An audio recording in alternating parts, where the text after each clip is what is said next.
Trafiquants de drogue chevronnés, des meurtriers en cavale, des fraudeurs ayant dérobé des milliards, plusieurs criminels échappent toujours aux services de police du monde entier.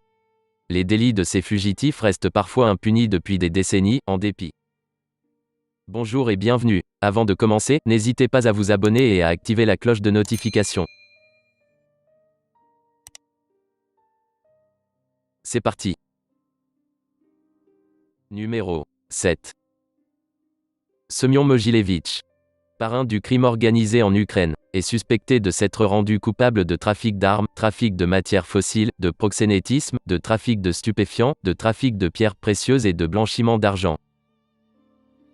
Son organisation, selon le FBI, serait implantée en Europe centrale, en Russie, en Autriche, et étendrait ses activités aux États-Unis, à l'Ukraine, à la Grande-Bretagne, la France, la Slovaquie et Israël. Numéro 6. Matteo Messina Denaro, le numéro 1 de la Cosa Nostra. Maintenant âgé de 55 ans. Il est recherché depuis 1993. Il est désormais considéré comme le successeur des grands boss historiques de la Cosa Nostra, la mafia sicilienne. Toto Riina et Bernardo Provenzano, décédés récemment en prison. Ancienne gâchette de la Cosa Nostra, il a déjà été condamné par contumace à la réclusion criminelle à perpétuité pour meurtre.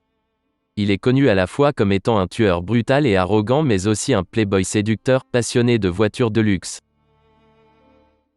Depuis les années 2000, la police italienne multiplie les arrestations et les saisies dans son entourage, dans une stratégie d'isolement qui ne porte pour l'instant pas ses fruits. Numéro 5.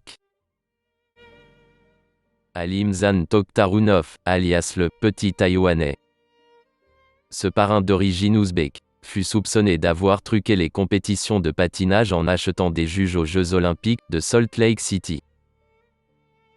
À 55 ans, il a fait de la prison en Italie dans les années 80 pour trafic de drogue, mais a été libéré sous caution. L'affaire du patinage olympique est restée sans suite. Numéro 4.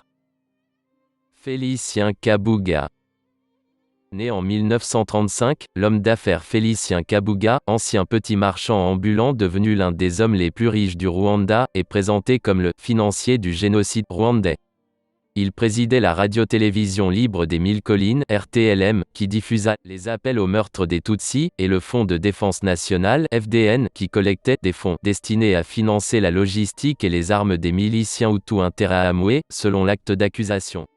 Il est également accusé d'avoir ordonné aux employés de sa société d'importer un nombre impressionnant de machettes au Rwanda en 1993, avant de les distribuer en avril 1994 aux Interahamwe. Réfugié en Suisse en juillet 1994 avant d'être expulsé, puis temporairement rejoint Kinshasa. Il a été signalé en juillet 1997 à Nairobi, où il a échappé à une opération destinée à l'arrêter, puis à une autre en 2003, selon l'ONG spécialisée Trial. Numéro 3.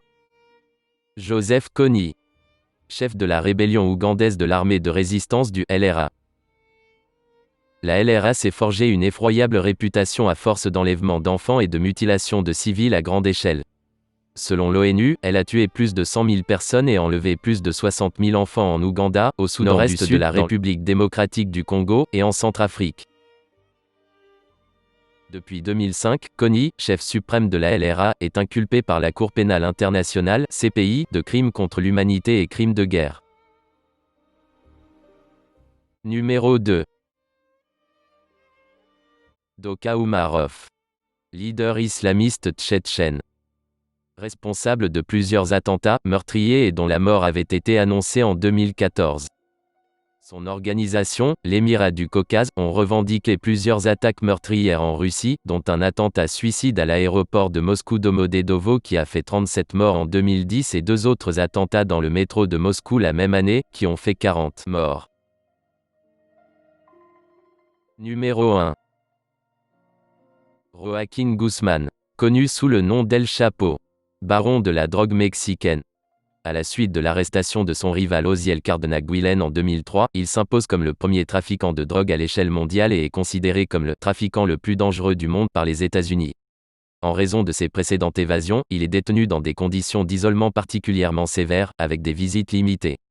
Ses avocats n'ont cessé de dénoncer ces conditions d'incarcération.